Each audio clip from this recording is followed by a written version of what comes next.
back to Valhalla Games, everybody. In this exciting episode, Rex tells you all about a bolt-action campaign day in Sydney, Australia. Dan tells you about how he let down the team and didn't turn up to it. And we're going to keep it pretty short this one, so you can hear just about that and we can get it to you as soon as possible after the event. So go grab yourself a beer from the fridge. Yeah, it could be 37 degrees Celsius outside if you're in Australia, minus 37 if you're somewhere else. Take a seat and listen in to everything that went on in Sydney. Take it away.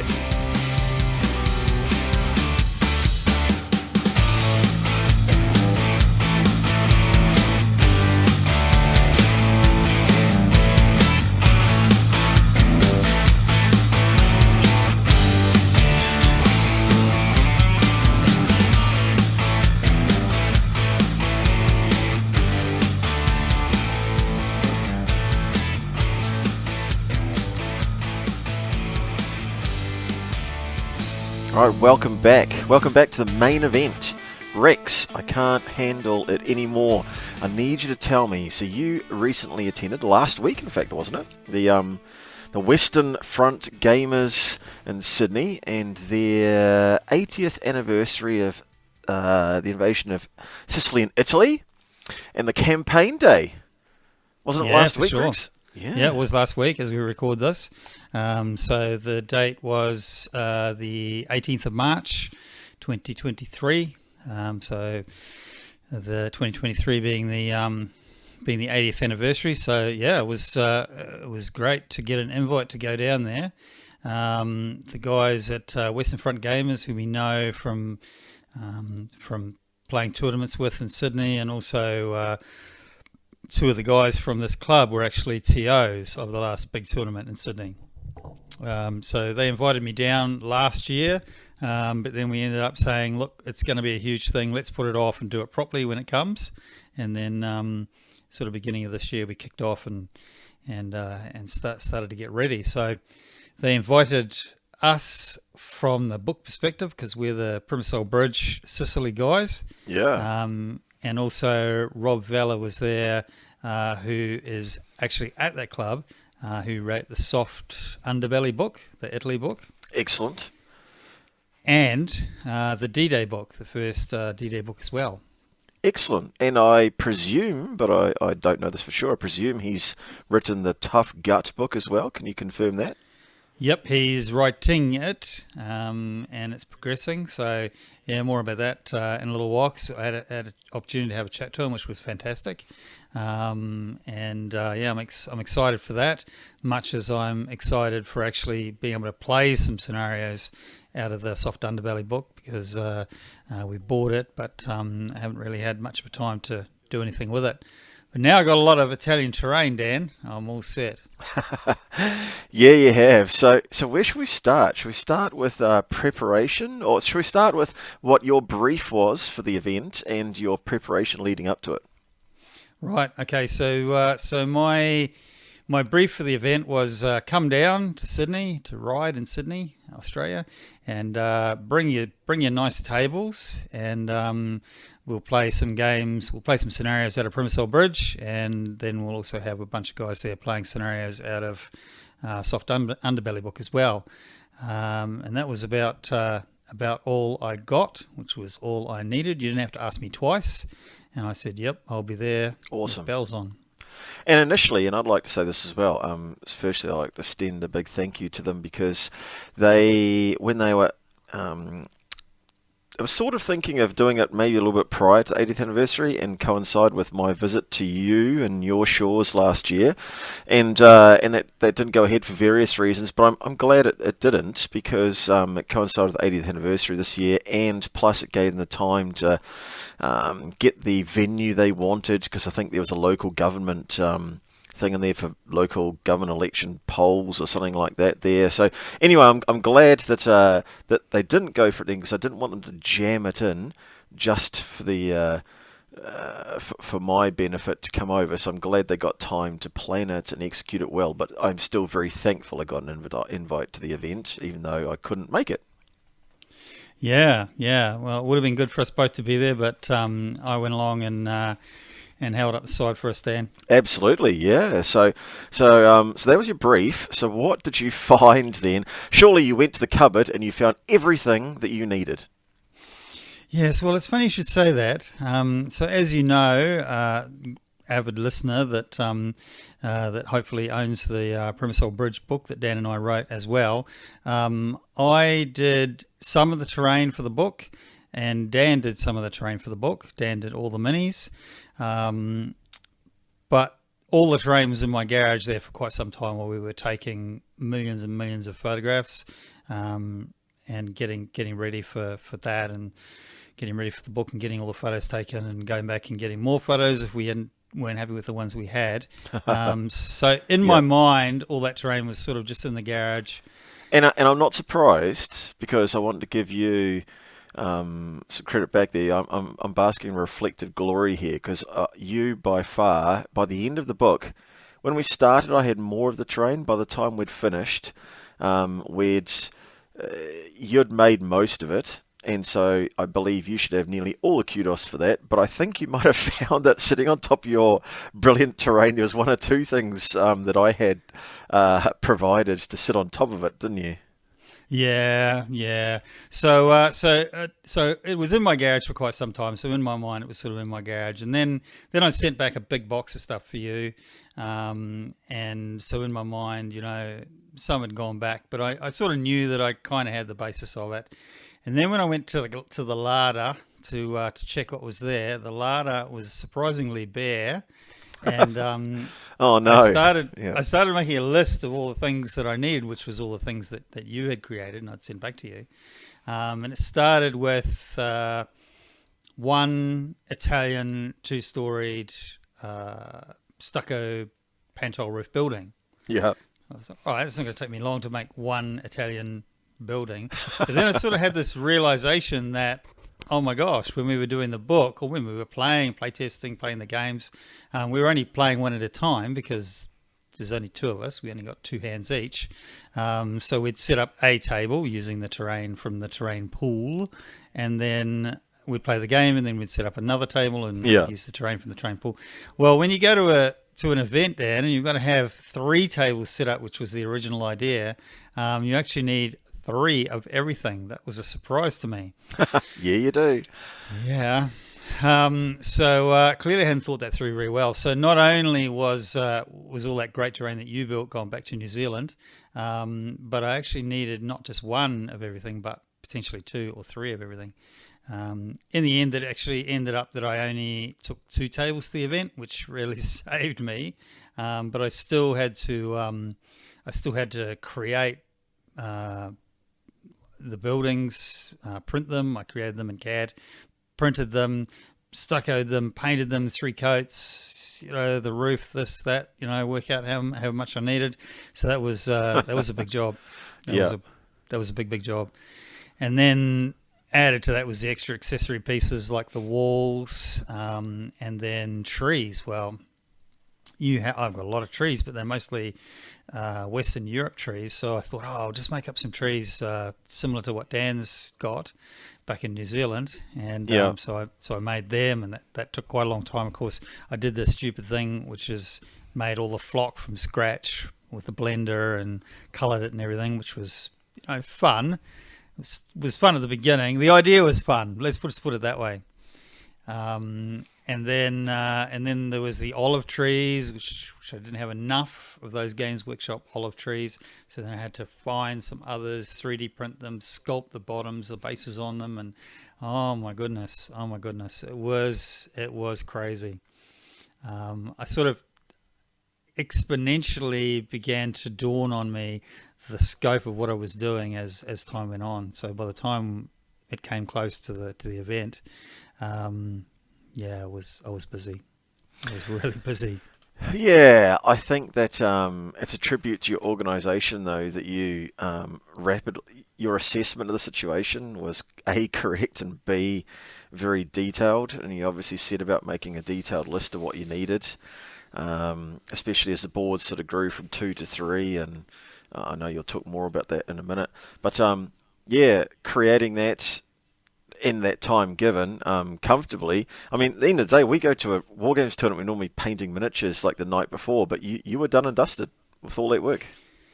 Yeah, well, the night before I had a grapevine that had sort of mostly made, and then with that last 2 or 3 hours on the night before I went to bed, as I was packing the car, I was going, oh, I could probably do better on this. So I ended up cracking out some Woodland Scenics products and gluing them on the night before and leaving them out, hoping the glue would dry by the morning.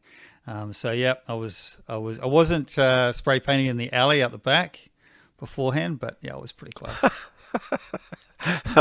All right, I realise that's a shot at me for my one of my exploits in the past. It shows your dedication. Yep. Yep. Awesome. So the night before, I think, or 2 days before, something like that, you got the message, and it was a welcome message that you actually didn't need to have 3, just the 2. So the Assault on Johnny 1 board and, I should say the Johnny 1 board, because there's 2 scenarios you played on it, and I believe you're going to tell us more, and also the realistic scaled Primosole bridge board. So tell us more about that. Yeah, so the Johnny 1 board is pretty much as it says on the can. It's a board that represents the Johnny 1 feature. It's massive, don't get me wrong. Like, it's a nearly 2 foot high terrain feature that you have to slog up the poor old bloody infantry. That's a second.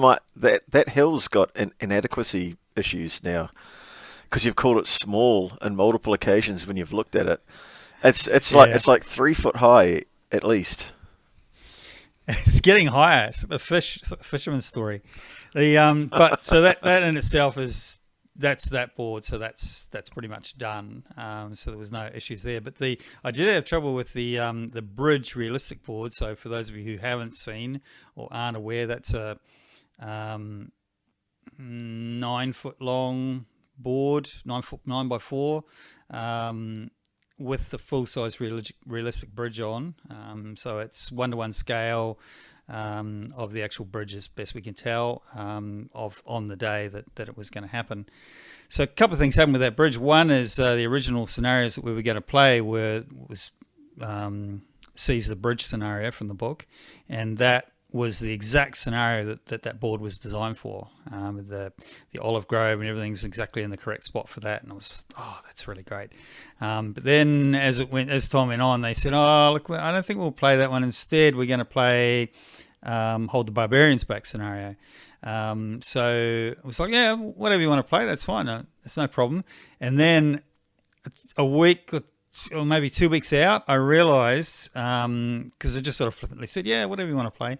But when you have a sculpted terrain board, it's different to just having a throwdown battle mat, right? And so, yeah, it is. Those boards, those boards aren't necessarily designed for those scenarios. So there was that one, and then we decided that we were going to play Attack of the DLI, which is a board that encompasses quite a bit to the south. And then I realised that I'd agreed to it. Oh my gosh, what do I agree to? Someone's gone and built an army for this, and my board doesn't actually really suit that. So it's like, well, what am I going to do? I've got 2 foot extra terrain. It's obvious now that I put it this way, right? But 2 foot extra terrain on the north end, and 2 foot not enough terrain on the south end. And I'm going, well, what I've got to do is I've got to make a whole new terrain board. So sculpt it and begin with construction adhesive and cutting blue foam and sticking it together, and then the sculpting mold, and then paint, and then overpaint, and then more paint, and flock and glue, and everything's got to dry, which is 24 to 48 hours, and I'm just freaking out. And so then I phoned a friend, Dan, didn't I? Yeah, well, what you just described is sort of like the email that I got. Yeah. So you phoned me up, and what did I say? You said, why don't you just take the 2 feet from the other end and put it on the south end? Which seems obvious, right? But I'm not that stupid. It actually didn't fit because there's a massive road that's in the middle of the board versus on the side of the board, so it wasn't going to work. So that was why I didn't go with that plan. And Dan says to me, well, why don't you just cut that, and it's hard to describe on podcast, right? Why don't you just cut the center of that 2 foot section and make it into two 2x2 terrain boards, and that'll allow you to place, if you cut it correctly, it'll allow you to place the road hard off to the left-hand side, as I'm sort of looking at it in my mind, and then use the other piece for the other side. So, long story short, Dan, you saved the day. Yeah, it seemed obvious in a mind that's not panicked, because I'm sitting over here on my sweet butt while you're doing all the work there. It's just like a Chinese puzzle box, isn't it? You just cut out that piece, shuffle it over, and then plonk that piece back in the hole that you've created on the other side. But then you've got to do some awesome work that you did to follow that up. So what did you do with that? Yeah, so I didn't want to change my now two times 2 foot by 2 foot sections because they needed to be able to rotate around and go back at the north end again. So what I did is I hacked and sculpted a little bit on the south end of the main board, the bridge board, and then I built some sort of weird kind of triangles. Like if you think of if you've ever seen or if you've had shoe orthotics, so that little insert piece that goes into your shoe, which is sort of sculpted in a weird angle to actually perfectly mirror the bottom of your foot, and then it's a wedge shape, to either lift up one side of your foot or the other, depending on what you need for your feet. I made three of those and slotted those into the board and flocked and painted those, so that all I had was a tiny little gap that I could sprinkle a bit of driveway gravel on, and it was perfect. It was perfect. You did a great job. The execution was fantastic. Well done. Yep. So that was good. And by the way, all this is going on while I'm slightly impaired, because by this stage I've had 4 weeks of a massive ear infection. So it's all right. I can still work. I just have this screaming, hissing noise in one ear. I'm 90% deaf in one ear. I have incredible pain and a whole lot of other stuff that you probably don't want to know about. So that was okay, because you get over these things, right? You go to the doctor, you get some medication, and you're fine. Yeah, that would not be the case. Yeah, that would not be the case. But you're a trooper, mate. Well done for soldiering on. Well done. But so got it all done. Night before, got it all packed in the car, checked my list, I checked it twice. And when I actually got to the event the next day, I had not left one thing behind. Oh, unbelievable. That's awesome. Yeah. That's awesome with all that stuff to remember. Well done. So, all right, we're at the event now. The guys are there. They're ready to welcome you. Tell us all about it. Yeah, sure. So drove down to ride, and I'm excited, and I'm a little bit, I'm sort of on edge a bit as well. How long is it going to take me to set up the terrain? Is it going to look good? Is it going to go great? The guys going to enjoy the scenarios. Anyway, so I arrived down there, and being a Withers, I did arrive nearly 30 minutes early. Just waited in the car till the other guys got there. That's good. That's effective time management, because if you got a puncher, you would have needed that time. That's right. And so the Kung Fu guys left the hall, and I was in there. I was in the hall. So I got in early, but there was no tables set up at that stage, and because I was so early, the event organisers hadn't arrived. But I managed to get all the stuff out of the car and stacked in the corner and ready to go. So the Kung Fu guys have left, and the Shaolin masters of War Games boards are just arriving. That's right. Good. So 11 a.m. was a weird, slightly weird day, the way they set it up, but it actually was really, really great. So they arrived at 11, set up boards for an hour, and then kick off at 12, and then break for sort of lunch / dinner, 5 o'clock, 6 o'clock, something like that. Go down to the club for a meal and a drink, and then come back and have what was referred to as a sleepy game after. and then head home about 10 o'clock. So yeah, that was the schedule. That sounds, quite original for what I was thinking. I was really surprised when you told me that. But then I thought, how sociable is that? That's great. It sort of sets a theme for the day, really. It sort of almost spells out what you're going to get when you get there, like a sociable, competitively but sociable event. It was really great. The only thing is, maybe I would have taken a few more snacks because, by the time dinner came around, I was pretty hungry. But yeah, it was really great. And coming back, in the evening after dinner, it's just the stayers that come around, and everybody's a bit sort of subdued, and we just, those who were playing played, those who weren't playing sat around and just talked rubbish and caught up, and there was many a great conversation had. So it was a fantastic day. But first up, this tells you what sort of a day it was, right? And unfortunately, I have some names, but there was 26 players that day, and some people that would just come to watch. Oh, what a great turnout! Yeah, it was a great turnout. And then there's me, and I'm not the best with names to start with, so I've got some names, but not all. So I apologise in advance. I think, in fairness, since you've had a potentially burst eardrum, people might forgive you for maybe mishearing or forgetting, given the pain you've got. Yeah, completely deaf in that ear all day long. But yeah, so. This tells you about the sort of day it was going to be. First thing I did, turned up, was a couple of guys there that I knew, a couple of guys that I didn't know. We were waiting for the organisers to arrive because I was so early.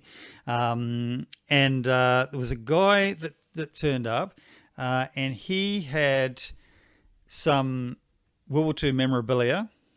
He had brought along, and he opened up this little box of treasures, and he said, and I'm so sorry I don't have his name, but he said, I got these from my grandfather, and these are some, he served in Italy, not sure about Sicily, served in Italy, and these are some of his war memorabilia. So there was a stack of medals there, and awesome. And he pulls out this wallet, right? You're not going to believe this. This is just straight out of a movie. He pulls out this wallet, and in this wallet is some bent coins, and a bullet. Oh, wow. And so what had happened? I'm telling you, it's just like a movie. What had happened was he was there in the trenches or whatever, and someone had shot at him. Yeah. And the bullet had presumably nearly run out of impetus, and it had gone through his uniform into his breast pocket, I think he said, and gone through the front half of his wallet, hit some coins right in his wallet, bent the coins, and then this slug was all compressed and just like completely spent energy before it managed to go through the other half of his wallet and into his chest.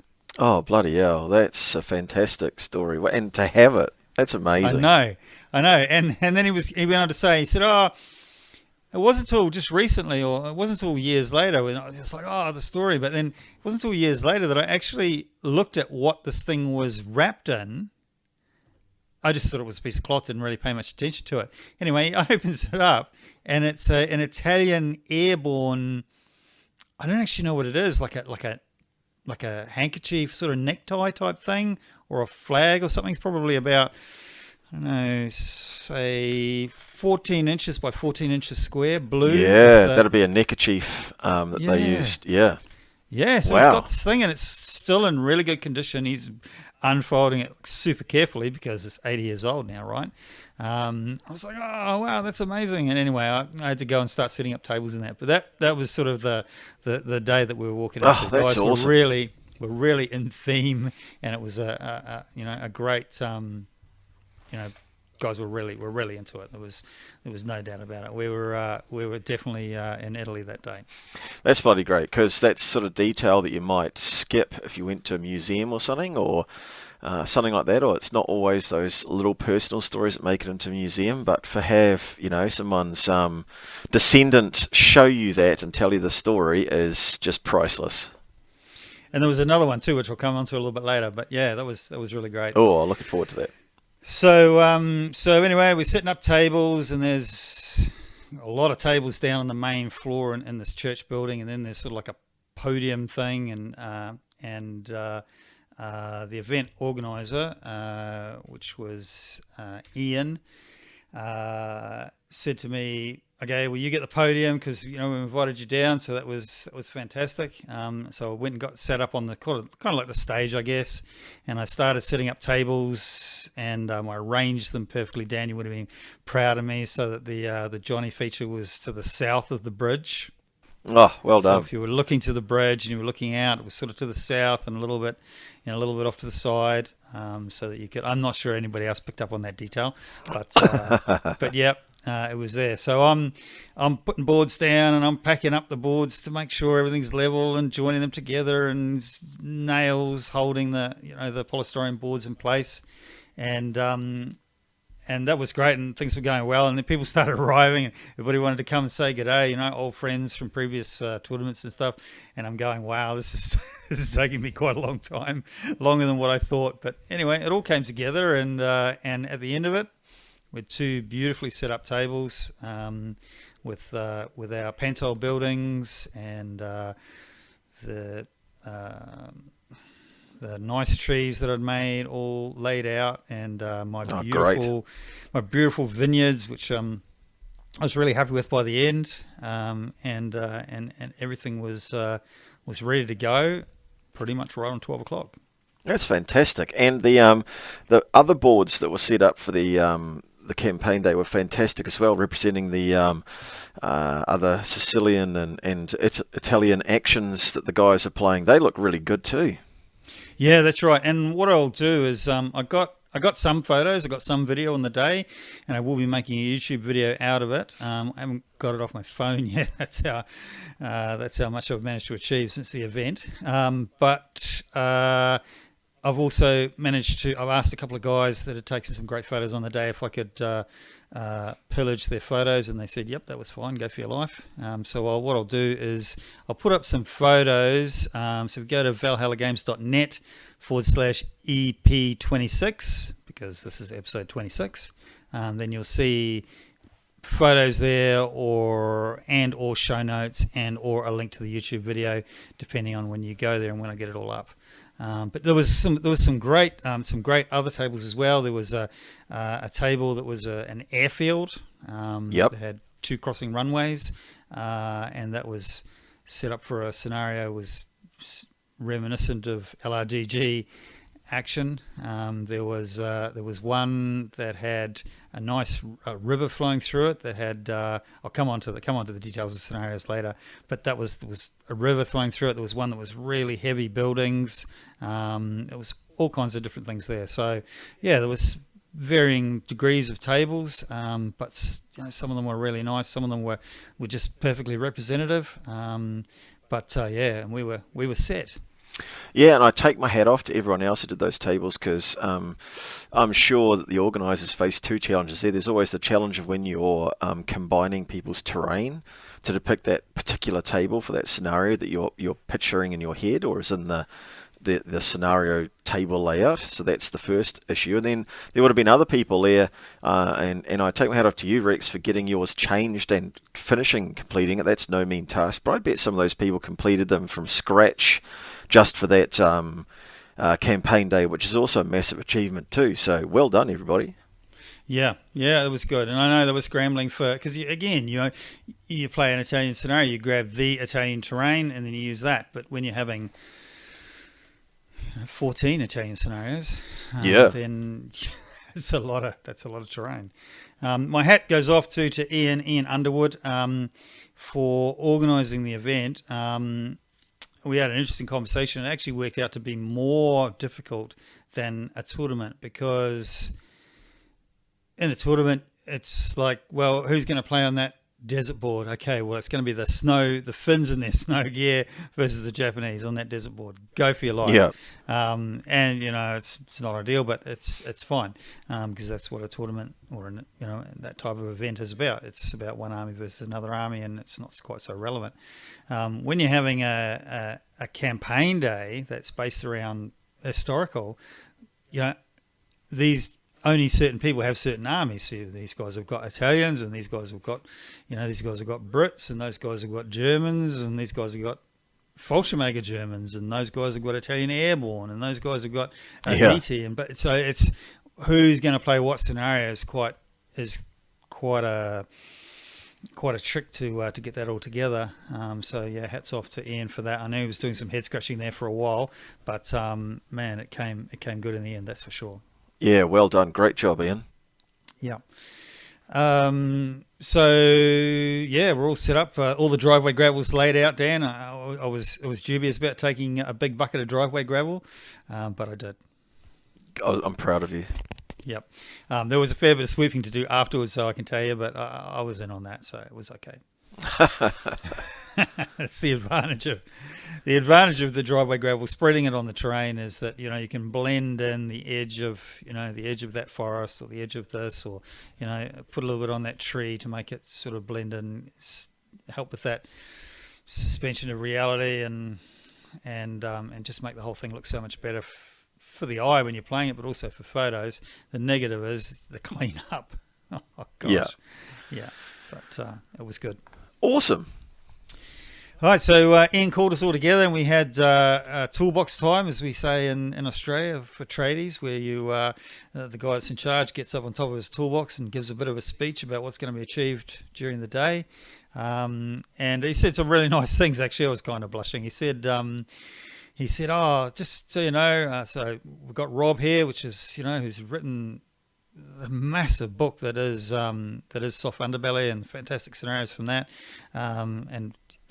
Hopefully we'll really enjoy that, and as well as that we've got Rex representing Rex and Dan from Valhalla Games, but then he went on to say, he said, you'll find that this is some pretty impressive terrain. This might be the most impressive terrain that you've ever played on. In fact, it might be the most impressive terrain that you play on for your entire life. Oh well, that's nice words. Oh, okay, that's really nice. So that was great. So we just had a little chat about what was what and who was playing where, and then because it was a bolt action event, they tried to get sponsorship from Warlord Games, and I'm not quite sure how that works, but at 26 players, that's a reasonable sort of a number, and just because it's not a tournament, it's still an event, you still can get sponsorship. But they contacted War and Peace Games, and apparently there's been so many bolt action tournaments lately that the Warlord Games larder was bare, and there wasn't any more prize support to be had. But Warlord Games being War and Peace Games being the great guys that they are, they actually gave from their own stock. Here you go. Oh, wow. Here's some door prizes. So, yeah, a special shout out to War and Peace Games for doing that. Yeah, that's awesome. Thanks, guys. Well done, War and Peace Games. Yeah, for sure. Yep, that's definitely our first go-to thing for pretty much everything. It doesn't help that they're only 15 minutes down the. Doesn't. Yeah, that's a Freudian slip, Dan. I was going to say it doesn't hurt that they're only 15 minutes down the road from where I live, but in fact.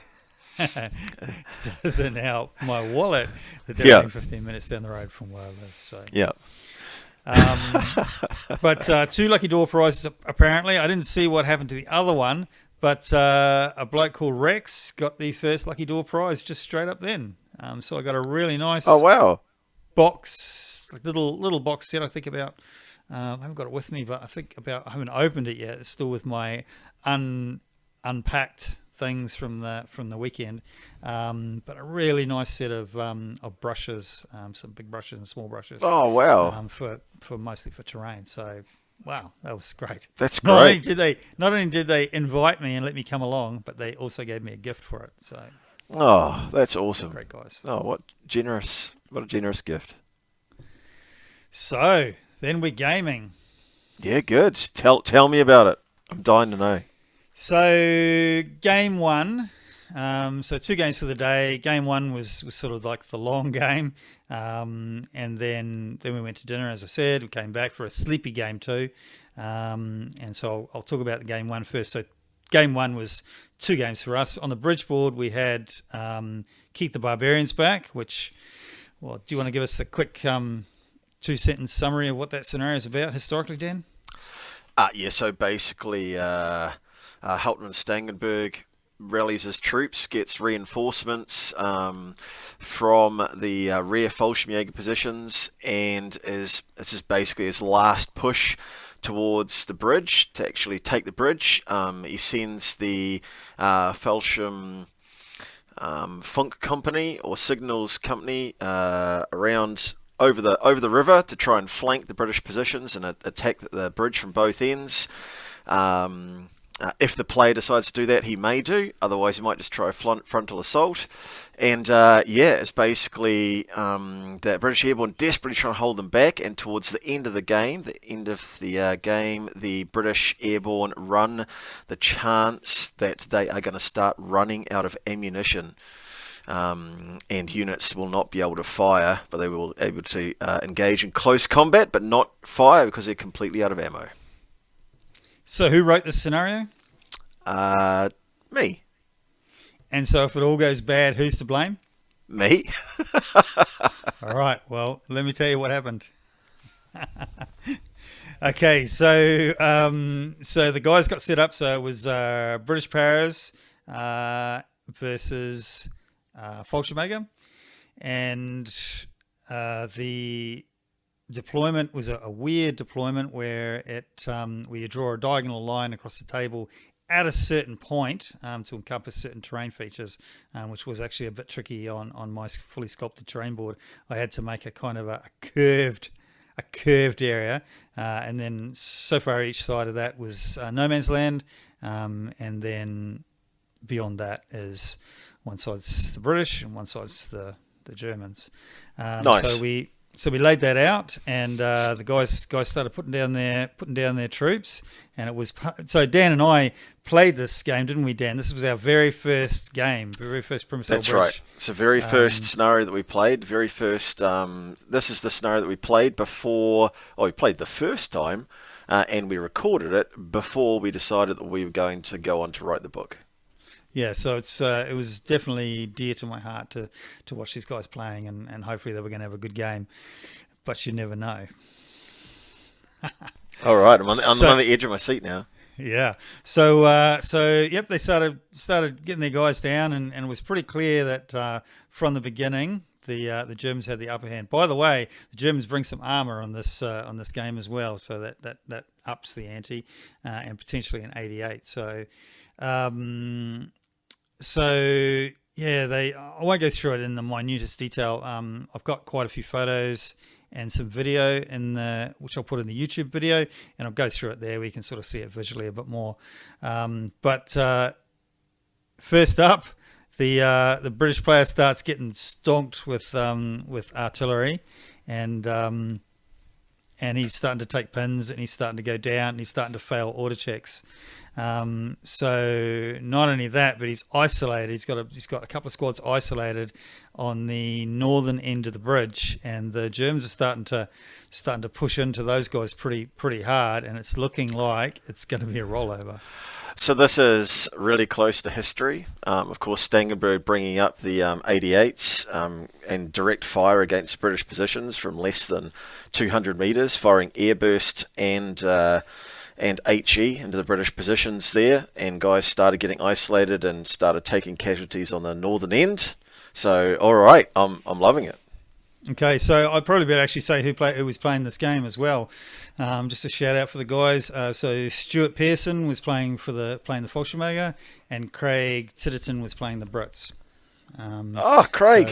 Good on you. And I'm sure I Yep. played Stuart, or probably talked to Stuart, but I definitely know Craig very well. I've played him before. Excellent. Yeah. So I guess also a bit of a privacy notice. Never quite sure on the podcast whether to mention people's names, full names, first names, both names. So I'm just giving you everything because the guys will love to hear the war tales of themselves. But for the future, if you don't want your name on the podcast, tell me. Otherwise, it's all go. So the British are starting to suffer a little bit. They brought up the QF 6-pounder into a good position where on the south end of the bridge, where they were going to be able to open up on the FJ that was starting to come across the river. Oh, exciting. All right, so unlike when you and I played, I think, Dan, these guys were definitely they were definitely in the river. There was 3 squads in the river, and they were coming across. But as you know, because you wrote the rules, wading across a muddy bottomed river is hard work. So it's 6 inches, 6 inches, 6 inches, 6 inches. So they're coming across the river, but the British are in difficulty. They're getting pins. They're failing auto checks, and one of the things that happened for the mortar, British mortar, was their sniper got taken out. Their spotter got taken out very early. Oh, yep. They were down in the slit trenches on the eastern or the southeastern corner of the board, the slit trenches. Yep. And then that completely made the mortar blind for the entire game, because he didn't really have the impetus to be able to get moving, and he couldn't see anything for the whole game. So, oh wow, that's challenging for him. Realistic and challenging. Yeah. So the sniper was doing very well for the Fallschirmjäger side. It was picking off guys left, right, and centre, as I recall. Bear in mind that I'm on 50% hearing. I'm in an incredible amount of pain, and I'm managing 2 games at once, signing books, and checking out all the other stuff that was going on. So it was both exhilarating and demanding at the same time. So answering rules questions and all that. So if I didn't get something quite right, just call it the Hollywood account. Right. Okay. And so it's looking really bad for the British, and I'm going, oh no. Bad scenario. It's just not gonna. It's like not badly written scenario, but it's just all going to go bad, and it's going to be a wipe over. But those British, they're stubborn, tough. Man. They're stubborn. Yeah. British airborne will die in a ditch, man. I know. Those British on the north side, they're going, we're taking a few hits. Maybe we need to get moving here. Maybe we need to get into that bunker. So. I can't remember which way around this was. I think it was the bunker first and then the Kübelwagen second, but they run across. There wasn't too many of them left now in this one squad. Anyway, they assaulted a full squad of Fallschirmjäger in the bunker and won. Nice. So the bunker was theirs. And then the Kübelwagen comes screaming down the road. Double speed on the road. It's a completely straight road, and starts to lighten up everybody on the north end, so they assaulted him as well. So now the Kübelwagen's down. So now the Fallschirmjäger are a little bit on the back foot. What's happening? It's progressing, and the QF6 bound is not really doing anything. And the FJF slowly working their way across the river, slowly. Great. And it was a really long game. Taking pins in that river from fire? Not so much, because I don't think anything could. So British the British paratroopers obviously are pretty high and so river's dead. River's dead ground. If you're not on the banks and you're further back, they're in dead ground to you. And also SMGs as well. So submachine guns for the British, a lot of them. So a lot of them are actually out of range until they actually made it all the way across the river, because they went far on the western side away from the bridge, so that they were out of range of the British that were up on the road. This is all going to make a lot more sense once you see the photos, but hopefully you can get it in your mind's eye. So the Fallschirmjäger are coming across, and then eventually the QF6 pounder starts opening up on them. But because they'd come across the river and there was that hard wall, like a flood bank sort of wall, I think it was probably to protect the foundations of the bridge from flooding or something, I would imagine. Bearing in mind that the bridge is completely historical, the board's completely historical, right? They're starting to come up there, and now they're in dead ground because they're behind that, or they're in hard cover at least, because you can only see heads sticking up above that wall, that rock wall. So again, the Fallschirmjäger are getting up to all the way behind the rock wall. Admittedly, as they're coming up to the rock wall, it's hard for them to get a shot off, because they're a reasonably long range, and they're also in hard cover because they have to shoot past the rock wall. But once they hit the rock wall, then they're in range. They're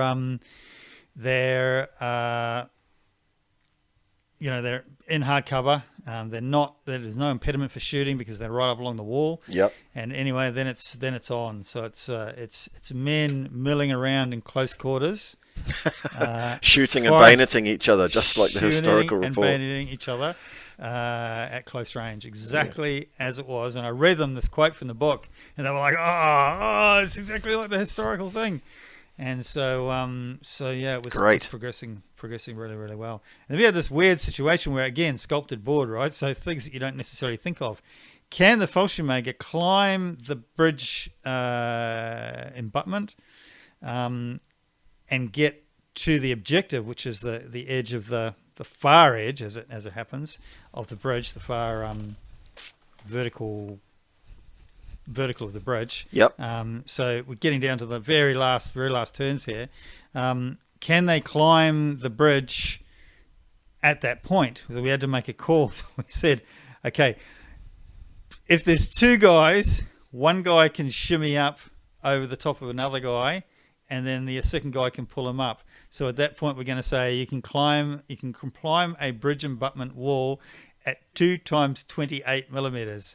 If there's only one guy, which ended up the squad only had one guy, then he can only climb 28 millimeters of bridge embutment, which means he had to move, to advance 3 inches to be able to climb his 28 mils to get above, and then over the wall, and then he had to try and get back to the other wall with his remaining 6 inches. So it was really good. It was really tense. Oh, great. And that's what having an umpire or a judge or having people even without one that are just playing purely within the campaign, and in the spirit. That's a great thing. Yeah. So meanwhile, this is going on. The British players are getting their order dice and they're rolling to see if they're out of ammo. So one guy's out of ammo. Okay, yep. That's not too bad. Next round, another couple of guys are out of ammo. Next round, another couple of guys are out of ammo. So it's getting to the end of the game, and the British are becoming combat ineffective because not only are they pinned down, they're reduced in numbers, but they're actually running out of ammo as well. So it was a fantastic game. Yeah, and in real life, in reality, in the battle, so the British were firing their weapons until they run out of ammo, including their captured weapons, which they had more ammo for, the Italian weapons that they captured, and they were literally then throwing them into the river or taking out the working parts and discarding them or burying them somewhere else apart from the actual weapon itself, so that they were disabling their weapons they couldn't take with them, and then they'd withdraw as best they could under fire from their mates and crawling away before breaking cover and maybe getting into some dead ground and moving as fast as they could back to Johnny 1. Yeah. So I told them the story about where the quote "Hold the barbarians back as long as you can." Yep, that's right. Yep, about where that came from. Read them that piece from the book, and they came down to the last couple of guys. At that point, there was still some British on the north side, but the Germans overwhelming numbers at that point. So the north side of the bridge was held by the Germans. Yep. And the south side of the bridge, I think there was an officer and a medic that were on the objective. So 2 units. We were actually calling the medic able to hold the objective because the rules specified that it was any infantry. Yep. So they asked me and I said, let's say the medic can hold the objective as well. I think the officer went down, the medic was still holding the objective, and it was a draw. Oh wow. But it was right down the line. And you know what the guy said to me at the end? I think it was Craig said to me right at the end. What did he Ready, say? Dan? Yep. He said, "Can you pass on my thanks to Dan, because this was a fantastic scenario. It was amazingly balanced, and we had a really good time." Oh, that's awesome. I'm super stoked they've had a great time, and hopefully people have seen them having that fantastic time playing it. Oh, well done, guys.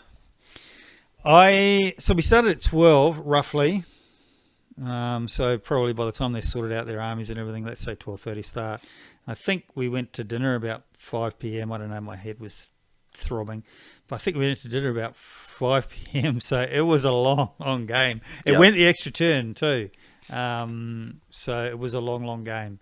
But the guys just absolutely enjoyed it. They were just smiling and jumping about. They were really happy. So Oh, that's great. Even a couple. One of the guys wrote me a great little thing on Facebook afterwards to say thanks very much and thanks for the pleasure of playing on the table. So Oh, that's awesome. Awesome. Yeah. So that was a good game. So that was game one on the bridge board. Oh, that makes me really happy. And more or less an exact yeah, outcome of the historical thing. The British held on as long as they could. At the end of the game, there was no possible way that the British could have won. The Germans would have essentially taken that back, in the next turn. The British would have had to bug out then and wait for reinforcements. Yep. And the medics were allowed to operate throughout the battle as well, because they were found to be treating both sides by the Axis forces, the Italians and the Germans, and so the medics continued to operate throughout the battle, pretty much unhindered, saving lives on both sides. So quite good that there was a medic sort of working around there. The Germans would have won the battle, but there was a medic sort of holding on there around the bridge, dealing with the casualties maybe. Yeah, it was a great game. I really enjoyed it.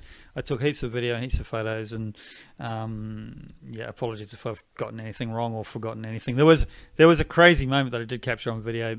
Maybe I'll save that for the YouTube video. But you know how indirect fire, you never hit on your first roll, do you? Okay. Yeah. Sometimes you do. Yeah. So it was a great game. Excellent. That's brought a massive smile on my face. Excellent. Great. All right. So on the Johnny One board then, which is the big hill. So the two guys that were playing there were Phil. Sorry, I didn't get Phil's last name, and Gabriel. Phil was playing the British Airborne, and Gabriel was playing the Italians. And Phil was actually said, "Say hi to Dan for me." I played Dan at Moab, the convention that we have down in Sydney, and I said, "You were the guy with the Bofors, weren't you?" And he said, "Yeah, that's me, but it wasn't a Bofors. It was a Polston gun." Oh, right. Yep. Yeah. So he played. You played Phil directly alongside me when I was playing a game down there at Moab, 3 years ago, 4. Yeah. Yeah. So Awesome. So he remembers you from there, and G'day, Phil. Yeah, and he was right into it for sure. And Gabriel was the other guy. Gabriel he's a smart player. I'll tell you a little bit about that in a while. But he obviously thought this out, and he I don't know if he had the scenario already, but he definitely had thought it out, and he definitely knew how to play Italians. Let me just leave it at that. Excellent. Do you want to give us a brief couple of paragraph summary of where Johnny 1 was, the first battle of Johnny 1 in that scenario in terms of the historical perspective? Yeah, sure. So whilst the other battalions were sort of piecemeal ad hoc formations trying to get together and were basically assaulted the bridge and captured it, the 2nd Parachute Battalion, which had more guys sort of land in the right place through a bit of a fluke, through taking less casualties because it arrived there slightly before the rest of the brigade, basically had they got about 100 or so guys on targets. They gathered their guys together. John Frost and his men walked towards the hill. Johnny 1, which is a large feature overlooking the bridge and over dominating the approach to the bridge from the south, the highway there. And so they assaulted the bridge. At this stage, though, there was only there was something like 28 British paratroopers assaulted the hill against something like 114 or something like that Italians. Great stuff. So we set up and went through the army list and everything, and set up. And Dan, you and I have played this as well, and that scenario's got a couple of played this against each other, should I say? And it's on video. for proof. It's got a couple of twists in this scenario, and that is that, first one is that there's caves in there. Historically, there was caves around the Yeah, that's right. hill. Around the various sides of the hill, the Italians were using them to administrate themselves, get out of the elements and stuff like that. Heat during the day, rain when there was rain, or the cold at night. So using them basically to administrate themselves, being the conscripts, they weren't really given much clothing or equipment to sort of build themselves anything, whilst the officers and stuff had the building. Yeah, so in this scenario, you go through a method which is listed in the book as to putting chits in a bag and pulling them out, and that dictates whether you have units in the caves or not. And then I think it's turn 3, you find out whether you have units in the cave or not. So you've potentially got these sort of outflanking reserves that pop out of a cave in the middle of the table, right where the British paras are trying to head up the hill. So not only are they taking murderous fire from hardcover gun emplacements, machine gun emplacements at the top of the hill, but all of a sudden they've got Italians popping out of a cave right at their right in their midst, and assaulting them potentially from there, or at least close range combat from there. So there's that's one of them, and then the second one is a way that we dictate how one of the objectives is more important than all of the rest. And then the third thing in that is just purely a campaign-driven thing, where our man of the day, Veer Hodge, is the forward naval artillery officer, and he will, if he survives and gets to the top, gets within so many inches of the top, then you get to bring in naval gunfire support in a further game in the campaign, which is very smart, Dan. That's linking the campaigns together, making what you do in this one have impact on what happens in the next one. So I love that about that scenario. So yeah, British were heading up, and it's a long way to the top. If you want to rock and roll, Dan, it's it's a long way up there, and you're exposed for a lot of that way. And there's sort of 3 ways that you can go. One is through straight up the centre, which you do get a little bit of cover from soft cover from hedges, and there's a couple of big rock formations there. If you can get behind those, you can get hard cover. Then there's the left-hand side as the British players looking at it, which is straight up and over, but there's some dead ground there, so you can actually sort of form up and start part of your journey up this massive hill in dead ground without getting pinned half to death before you get up there. And then the third way is there's the long way, where you start down in the far right-hand corner as the British player looks at the game, and heads up over a couple of obstacles which slow you down. You've got 2 rounds of only moving 6 inches, and then you have to run and run and run and run to get to the top. No matter what you do, it's exposed. Yep, that's right. You got those choices to make. Do you go over the obstacles at the start, get slowed down, but then you got open grounds, which you run better, but you're more exposed, but you have got a cave that you can sort of see looming up the cave mouth out of the darkness, but has it got an enemy in it, perhaps? Has it been cleared by somebody else going up it? You don't know. Or you can go plenty of smoke up the guts and fix bayonets, and then you sort of get your obstacles sort of a little bit further on, but then again you've got a steeper slope, but it seems less distance. Or you can go sort of left flanking if you like, or over to the left. And as you say, it's got some rough terrain on that way. It seems like it might be the shortest distance, but there's some rocky outcrops that you have to go around, or will slow you down considerably. And you're actually through the centre to the left. You've actually exposed potentially from 2 cave mouths that come looming out of the darkness. So will there be enemy there? Yeah. So the British players started their long haul, and they were getting a bit of heat from a sniper up top, and they were taking pins, and that was slowing them down, and they were taking a lot of pins. And things, I guess, probably went much as you would expect. It was a long, long slog for the British. Meanwhile, as they were going up, every time they went over something that was required them to advance, they'd get a couple of shots off at the Italians up on top. But then every time there was an open ground, they'd run. The interesting thing that happened was Gabriel had bought a major. Right. Okay. Good.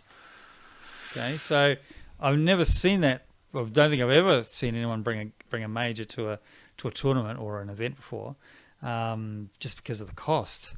And so what was happening was, I think he had a major and then another officer as well. Maybe I can't remember.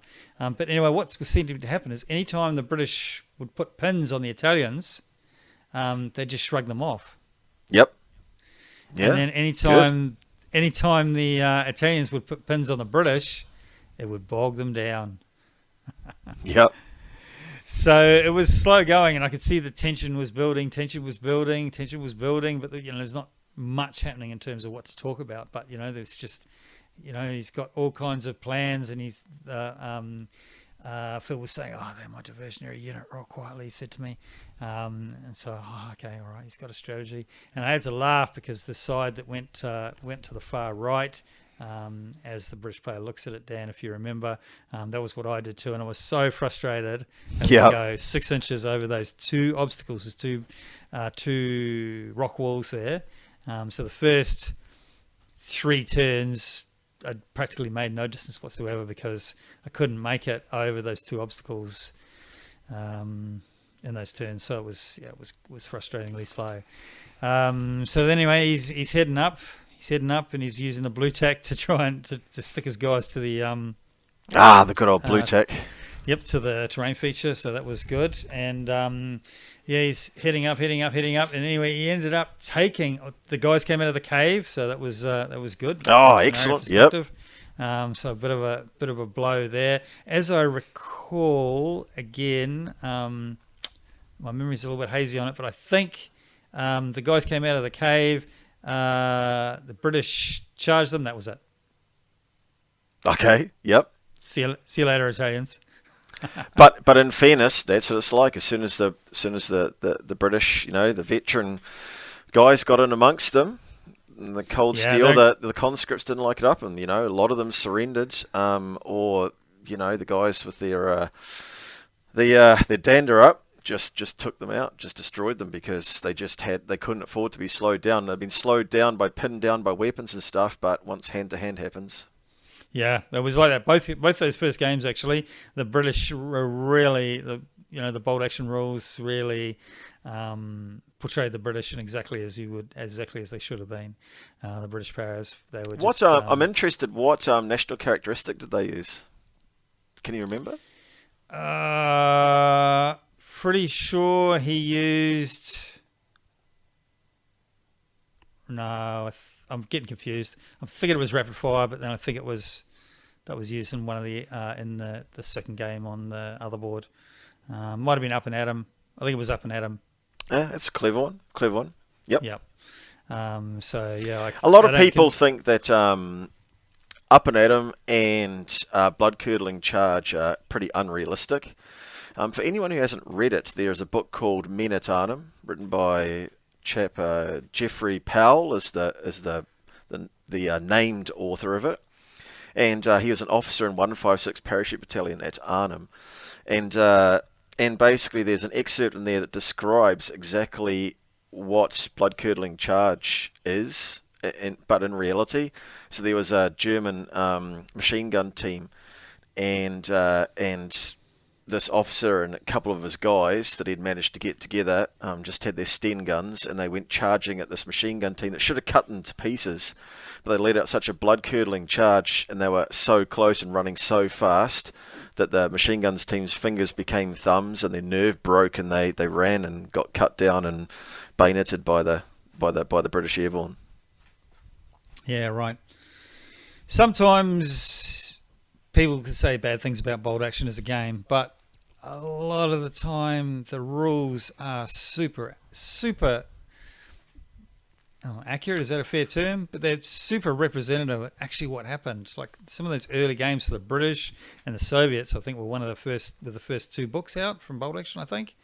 And they've done a fantastic job with those rules, I think, anyway. Yeah, I think it's almost like a highlights package of, a lot of. It's almost like I think you described it once as the game of the movie of World War Two, and the movies therefore are covering highlights packages and covering eyewitness accounts of things like that, heroic moments and stuff like that. So yeah, it's a way of playing it for sure. That's representative of those sort of highlights and or lowlights or major events.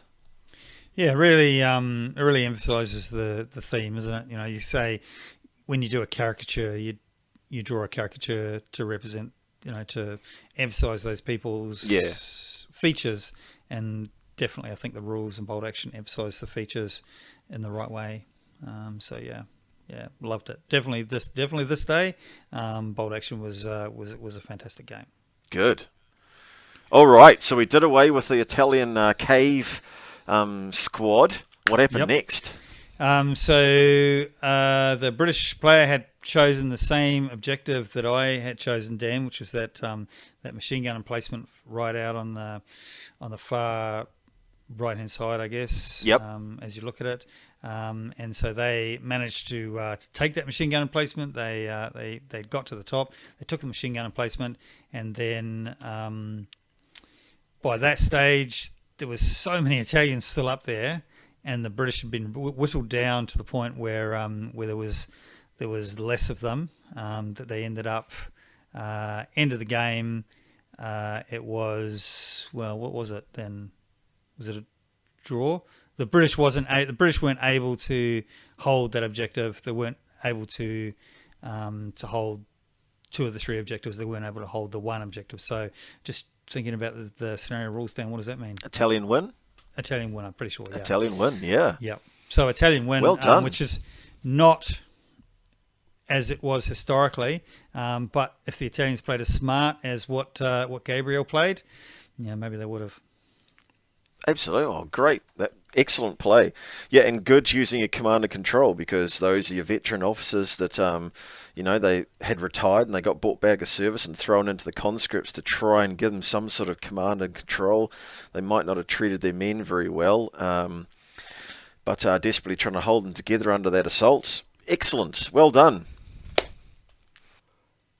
Yeah, so that was a fantastic game. The guys really enjoyed themselves. Again, they said thank you. They said really nice things that I'm not even going to repeat, because I was getting a bit embarrassed at that point. But they really enjoyed it. They really enjoyed playing on the terrain. They love the scenario. So well done again, Dan. That's 2 for 2 for you, and 2 for 2 for me, and 2 for 2 for all the players, I think. Yeah, that's great. I'm just so pleased to hear that people have really enjoyed playing the games together on the day. Yep. Fantastic. So by that stage, we're all a bit written off because it's been a big gaming day. By the way, it was also over 30 degrees, and the venue actually had air conditioners, but for some reason our air conditioner up on our stage wasn't working, and I actually hadn't really realised it was working. And when I went and pushed the button, it started working, and that made it a lot better. All right, you are getting right into the Sicilian summer feel. I was, yeah. I was really July in Sicily was happening where you were. Yeah, I was really hot, and I was starting to feel sicker and sicker as well. But once the air conditioner came on, the air conditioners were great, and it was it was a lot cooler. Funny that. That's what air conditioners are for, I heard. Yeah, I heard that too. Yeah, if you press the button, it's surprising what happens. But I was only new there, nobody told me that you have to press the button. You were the new guy. Yeah. So that was it. Game one, the main game of the day on those two tables, and all the other tables were over. I have to say that the guys that were playing that 14-turn game from the Soft Underbelly book, they weren't finished. Oh, well, wow, that's a long one. Excellent. Yeah. But regardless, we all wandered off like sheep down to the local club. how would you describe that for people that are not in Australia and New Zealand, Dan? Like an RSL type of club? Like a workingman's club. Workingman's Yeah. club. Does that translate into UK and Yeah, etc.? that's right. Yep. Yep. So yeah, like a workingmen's club then down. Dedicated to Probably. like the Royal British Legion, as probably for those people in Britain. Yeah. Um, I think it was probably about 10 minutes walk, not even, from the game venue, which was fantastic. So nobody even had to drive. So we all just walked down there and chit chatted along the way, and the club was great. I had a Royale burger and chips. Royale with cheese. Yeah, it was really nice. What do they call Really it? nice. What do they call a Whopper? I don't know. You didn't go in a Burger King? No, it was a club. Oh, right. Sorry. Yeah. Okay, please. Did I break your concentration? Please continue. No, that's good. So yeah, I had a Royale burger, which was very nice, and everybody else had a beer. Because I was on like the most powerful antibiotics on the planet, I thought, maybe not. So I had a couple of glasses of, I don't know, sarsaparilla, and I had a big chat with everybody. I made a point of weirdly butting into everybody's conversation there. So it was all of us in a big room that was dedicated to us, and I'd just sort of have a bit of a chat to people, and then I'd just up chairs and go over somewhere else and just push into their conversation and say, "Hey, I'm Rex from Valhalla Games. How you going?" So that was good. Nice. Oh, awesome. I only heard about 50% of what was said, but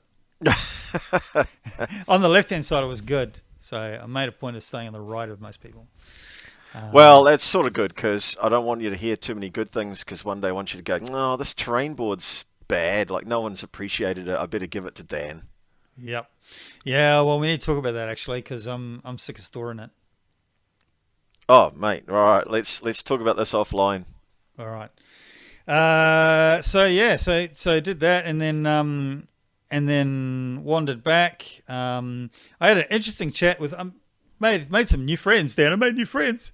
But there was a couple of guys there that I really clicked with, and we had good conversations. There was a guy there that I won't mention his name, but he was saying that he had also submitted an article to War Game Soldiers and Strategy, like we did, Dan, with our article. And we just chatted about that. That was interesting. It's always tricky when you're dealing with a third party like a Wargame magazine, or if you're working for Warlord Games or somebody else when you're writing for someone else. So that was interesting perspective. So I need to actually pull out his article now because I saw it in there. I saw it in one of my articles because I've subscribed to Wargame Soldiers and Strategy for years, but I didn't know he was an Aussie bloke from just down the road, so I'll have to pull it out now and give it a bit more of a read. So yeah, share it, share what it is with me or whatever, or maybe send me a couple of page pics or something that'll reference what page it's in, and maybe I can order it or something like that. But yeah, I look forward to reading that. I love meeting people who've done contributions like that. It's great. Yeah, it was great. And so also one of the other things that happened over dinner / the rest of the day is we sold some books, Dan. I thought everybody had in the world had bought one already, but apparently not. Well, I thought everyone that wanted to buy one had bought one. So Yeah. That's really, you know what? That's a real tribute to how well you've worked down there, Rex, and making people's day fun. So good on you, mate. Well done. So a lot of the guys in the club already had the book. A lot of the guys, actually, surprisingly. Thanks, guys. Who backed the original Kickstarter, but 6 more guys bought the book down there today, and we've had another 4 guys buy it just as I guess as a follow on in the last week, just from presumably seeing the photos on Facebook and wherever else. So yeah, that was really nice. So I hope they enjoy it. I hope they enjoy the scenarios. I hope they build a Johnny 1 just like mine, or better. And I hope they enjoy the scenarios as much as the guys did on the day. Yeah, that's awesome. Thanks everyone for saying such kind things and being so enthusiastic about it, and I guess having faith in us that the rest of the books is as enjoyable as what you've experienced on the day. Yep. And I signed a lot of books, Dan. That's pretty awesome. So you've I don't know got where they were coming from, but so I signed you a got lot. bad hearing, and you've been signing books, and you're getting older. So basically, you are an '80s band. Yeah. Okay, cool. Yeah. Are you Flock Yeah. of Seagulls? I'm still developing the hairstyle, but yeah, I could be. Okay, right. Yeah, I could be. Yeah.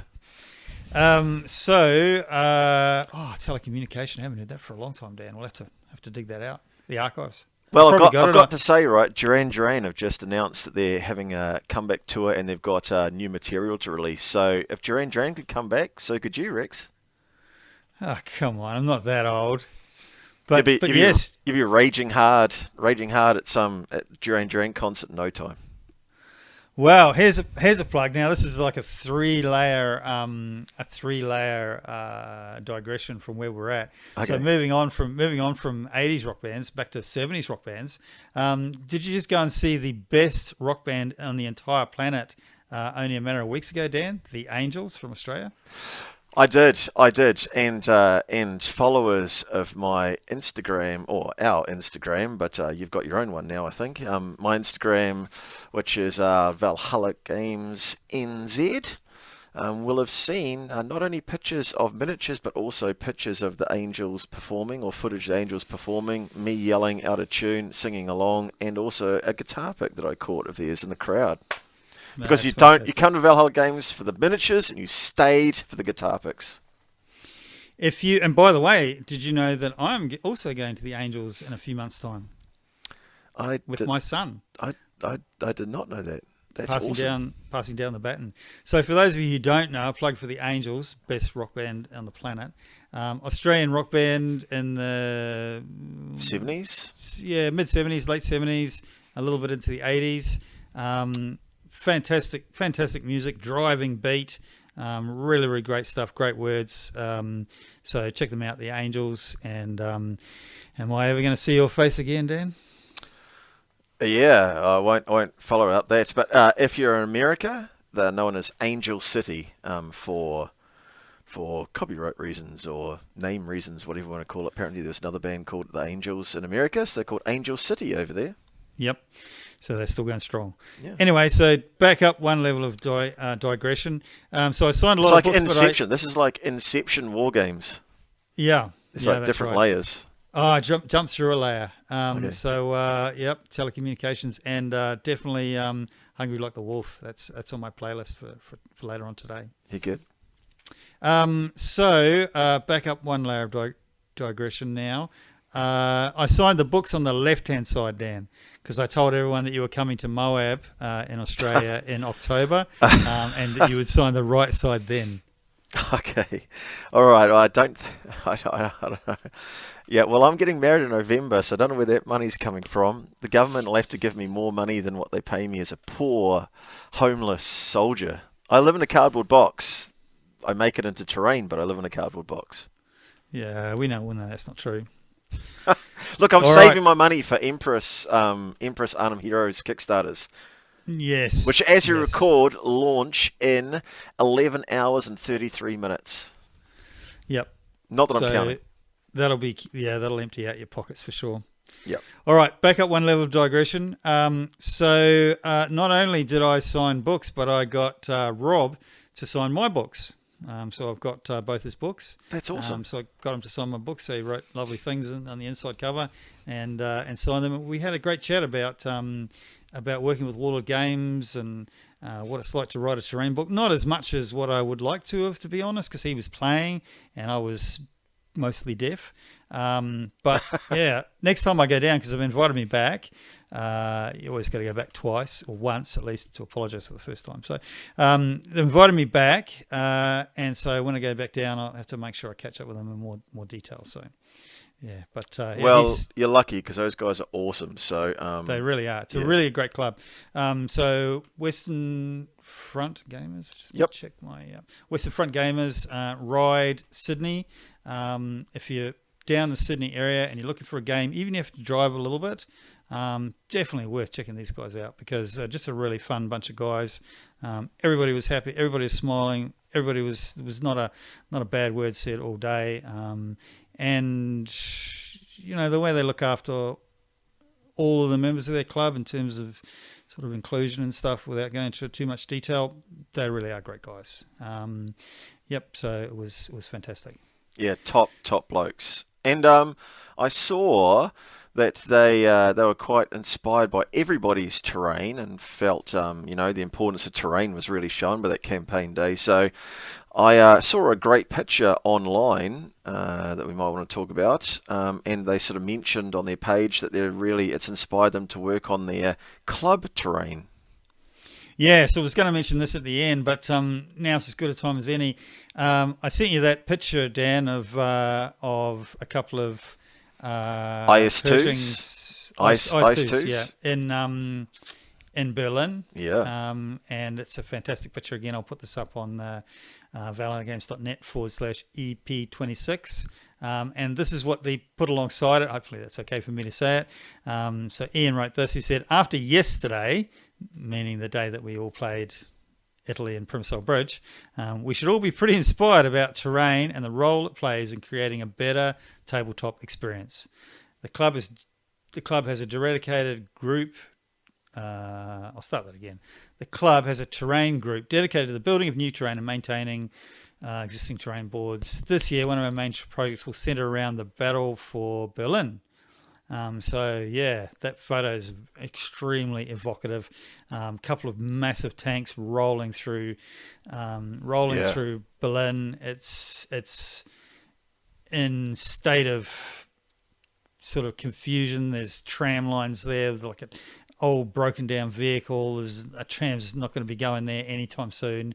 There's guys on push bikes, trying to get through the city, and it's just a really evocative photo of the time. Yeah, it's a good one. If when I look at that photo and I just see terrain, build terrain, and it really does help you to get into the moment, I think. So I'm really pleased that with what all the boards at the day were able to do, they're sort of going, well, man, that was great.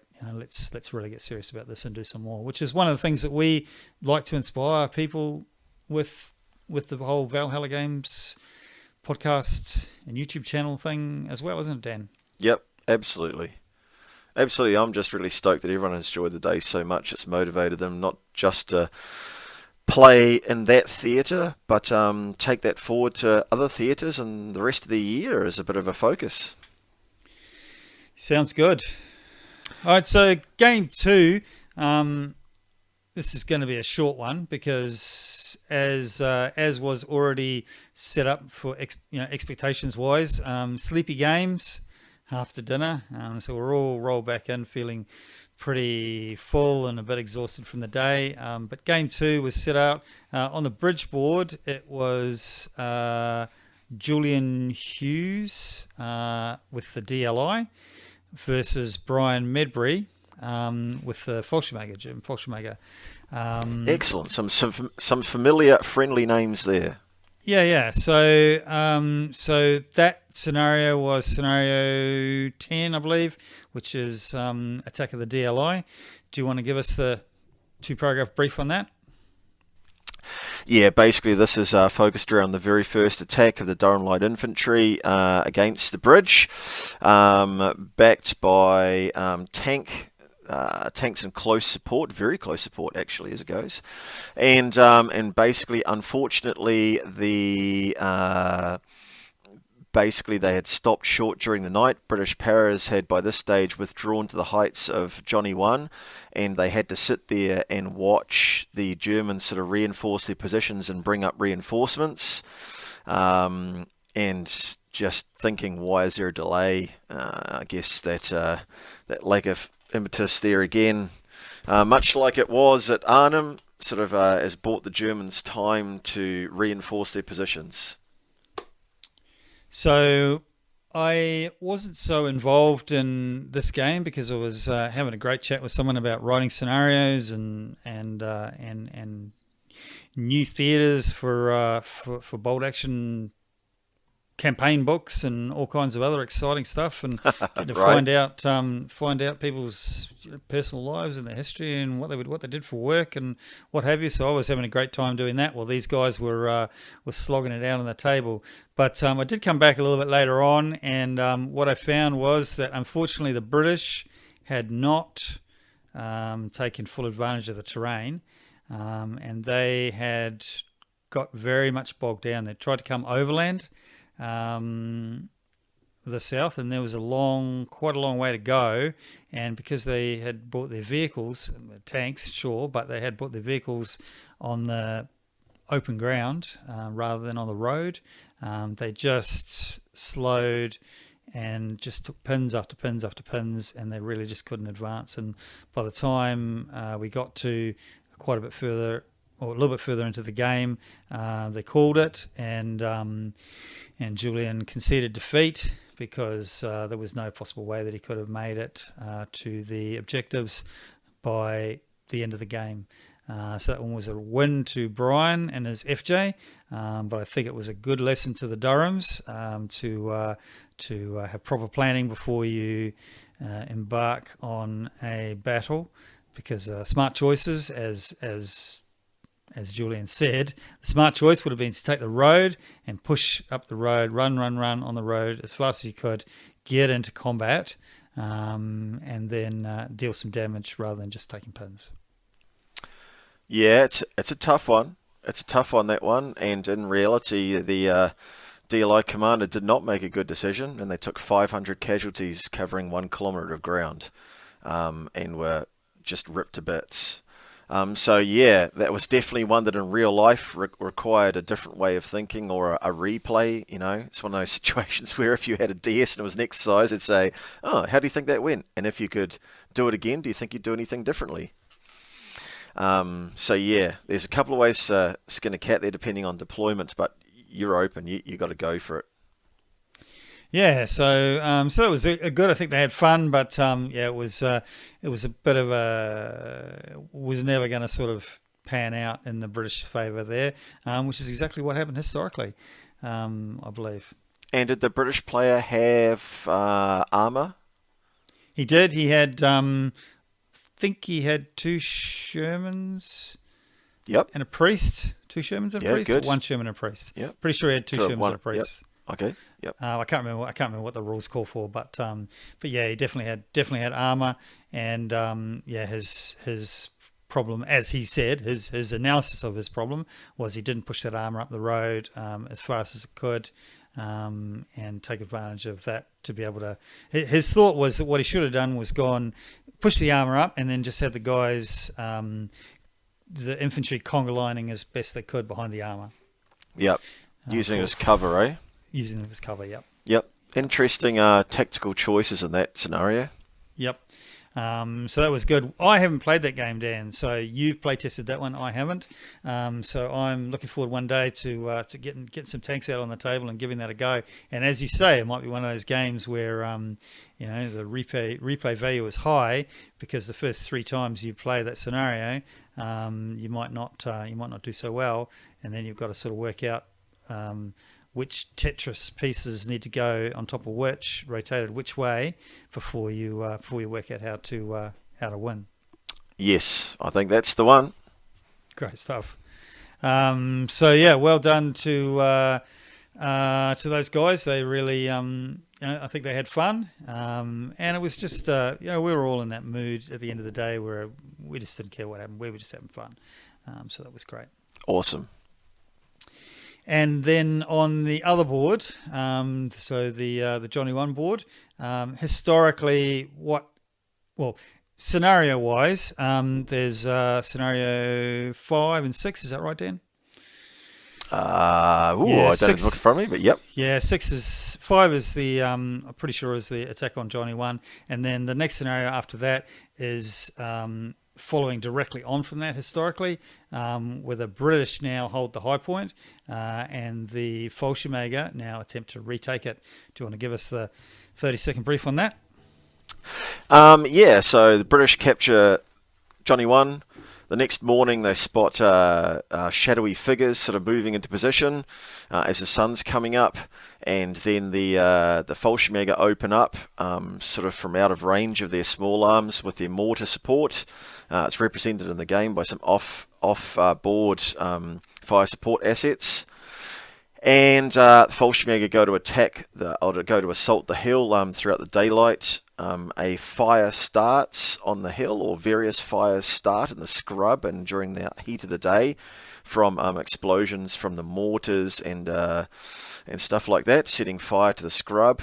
And through the smoke and the fire, the Fallschirmjäger come to assault up the hill, and the naval bombardment detachment via Hodge repairs a radio just in time to bring in naval fire support almost directly on top of his own position, that breaks up the Fallschirmjäger attack and beats them back. For sure. So on that, for game 2 on that table, the two guys that were playing there were Stuart Pearson, who played on the other table first game, and Alex White. So Alex was playing the British Paras, and Stuart was playing the Fallschirmjäger. So I was helping them more so than the other guys. I was pulling the dice out because Alex had to leave pretty early. We knew we weren't going to get through the whole game, but we wanted to give it a good go and everybody get as much game playing as what they could. So I was pulling the dice out for them and pushing them along a little bit, and helping them with the rules in terms of the fire starting with those the offboard MMGs creating fires with their arcs, with the tracers, and then those fires turning from being the little fires turning into be a big fire, and then moving on round after round. So I was helping them through that, and we didn't really get too far. We got into turn 3, beginning of turn 3, but the guys were having fun, and they really enjoyed it. They enjoyed playing on the table, and they enjoyed the prospect of the challenges of the fire creeping its way up the hill and possibly engulfing the enemy if they didn't move, or possibly engulfing any of them if they didn't move or they got in the way. They had a good little game, and then one of the guys had to go, and then we all just kind of sat around and watched the DLI get suppressed for the last bit of the evening, and then that was the end. Oh, that's awesome. Well, despite that he had to leave early, I'm really glad they had a great time, and that's what it's all about. And I like the way that they're looking forward to maybe replaying it and seeing what happens when those smoke markers turn into fire. Yeah. So both those guys own the book, so it was they'll be able to replay it on their own game table. Great. At some point in the future. But Alex in particular really, really loved playing on that table, and he said, "Oh, can you take some photos so I can show the guys at work tomorrow?" And so I took some photos of him, making sure to accentuate the largeness of that terrain board. And then quite a few other people got their photos taken. It's 5 feet high.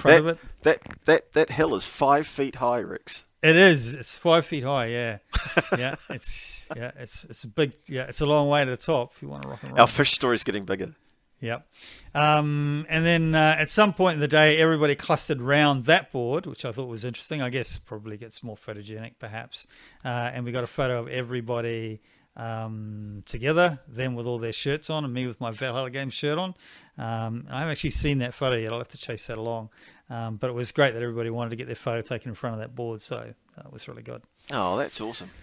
But I met some really great people. There was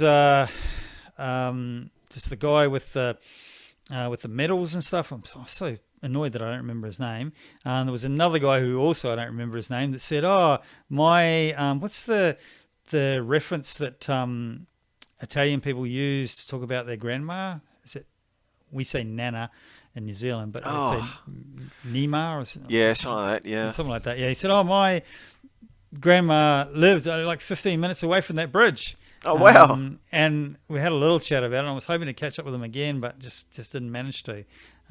So that was great to find a second person that had a tie-in historically with the day. Yeah, that's great. And then there was a great game going on between Adrian Matthews, who ran the shared TOing the last Moab, and Rob, who wrote the Soft Underbelly book, playing this game that had, I think, 5 or 6 Panzer IVs. Excellent. In one game, so that was crazy. And there was, as I said, there was the airfield LRDG action kind of thing. There was a lady there that was playing as well, which is pretty rare. I don't sort of know whether to. It's a little bit awkward whether to call that out or not call it out. I mean, I think it's fantastic that females are in gaming, and she was fair going as Absolutely. well. She wasn't there as somebody's friend. She was a gamer full on. She was rolling dice and making good decisions. And so I had a little chat with her about things, and that was great. But all in all, it was a really great day. A couple of other people to call out. Richard Bright, he's you're a really funny guy. Even people that have got massive pain and ear infections can still get a laugh when you turn up, buddy. So thanks for that. He's a real joker. And Paul McFarlane is the big cheese, I think they call him. He's the head of the club. Great to catch up with Paul, and we've played at Moab before, and have a chat about what he's doing in his life and work and what have you. And yeah, all in all, what a really great day. So we finished up and packed up. I think it was about 11 or something. We ended up finishing up at 10:30, 11, and then there was quite a bit of pack down because those boards are big and they've got to go back in the back of the car in a certain way. I have a small van, I guess you'd call it, like an SUV / people mover thing. And if I had a smaller car down, I would have been in trouble because it only just fit in there. So I had to go in a certain way. Everybody helped me pack it away, which is great. We swept up all the driveway gravel, said our goodbyes. I left about 11:30 p.m. I think, which was pretty late. My head was fair throbbing by then. I went to McDonald's on the way, got lost twice on the way home, surprisingly, with a GPS, and arrived home about 1:45, I think. So the next day I was spent. Let me just tell you that. Well, Rex, thanks very much for going and representing Valhalla Games there. Thanks for all the hard work you put in and the preparation for it. Thanks all the guys who organised it and invited both of us and then hosted Rex. And thanks everyone for enjoying the games, taking part in the games, and saying nice things about our games. But also, I've loved seeing everybody's pictures from every game at the event and everybody's smiling faces from every game at the event. So, yeah, fantastic, great day. Great to see a campaign day too. Yep, it was really great. Really enjoyed it. Wouldn't have missed it for the world. And they've invited me down again, as I said. So I'm looking forward to going down again for actual game playing this time, and rolling some dice and having a chat. So yeah, that'd be really good. Awesome. Well, Rex, is there anything else you want to say about that one before we wrap up? Maybe wet our whistles and then come back for the final segment. No, that's about it, Dan. That's all said. It's all done. It was a great day. And thanks again to everybody, particularly for Ian. And what can I say? It was great. Yeah, I'm very jealous. I hope to make one another time. All right then. Well, thanks, Rex. Let's go and get a cold drink, and we'll be back in a minute, listeners. Sounds good. See you soon.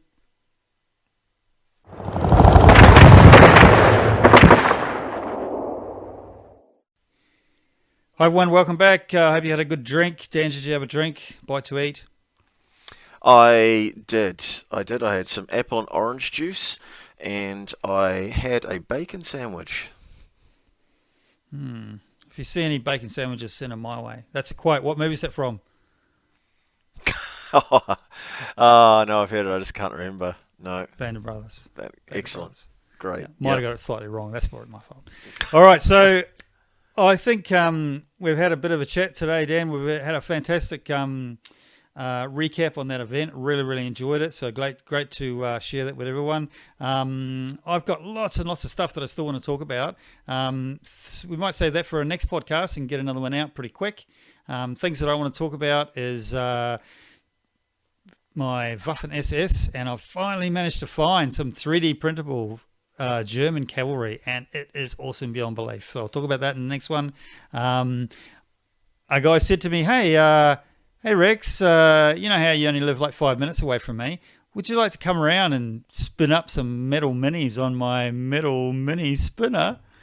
So I'm super excited about that. That's exciting. Arnhem Kickstarter, well, that's all going to be over in 24 hours because we will have spent all our money, but we'll still have a chance to spread the love on that. I'm on Twitter, by the way, at Valhalla Games R. But I've got lots and lots more I want to talk to you about, my hobby progress, everything else. Save that for another podcast. You got stuff you want to say, Dan? Not a lot. I'm at Valhalla Games 1. And on Instagram, I am Valhalla Games NZ, or we are Valhalla Games NZ. Because even though Rex doesn't check it, I have some of his pictures on there. Yeah. And what do you got coming up that you're going to chat about in the next podcast? What exciting stuff are you doing? Well, I'm going to track my progress, and so do you need to as well, on our sort of goals for the year. And I'm pretty much going to talk about progress against those goals versus progress against real life, and all the things that I've shunted to the side and totally been irresponsible about leaving while I've been painting infantry till my eyes bleed. Yeah, you're a dark horse. I haven't seen a single photo of anything that you've done, which probably tells me that you've been so busy doing so many hundreds of miniatures that you actually haven't had time to take any photos. So we'll talk about that next one. Either that, or I've just been too busy in real life to get my model count up. Those are rookie numbers. You need to pump those numbers up. Yep, and I'll talk to you about how many games I've managed to achieve out of my 52 games this year. Hobby goal for Bold Action. All right, I'm looking forward to it. All that in the next episode of Valhalla Games Podcasts. Good night, Dan, and stay classy, Western Front gamers. Good night, Rex. Stay classy, Arnhem, in 11 hours. See you soon, team. Bye now.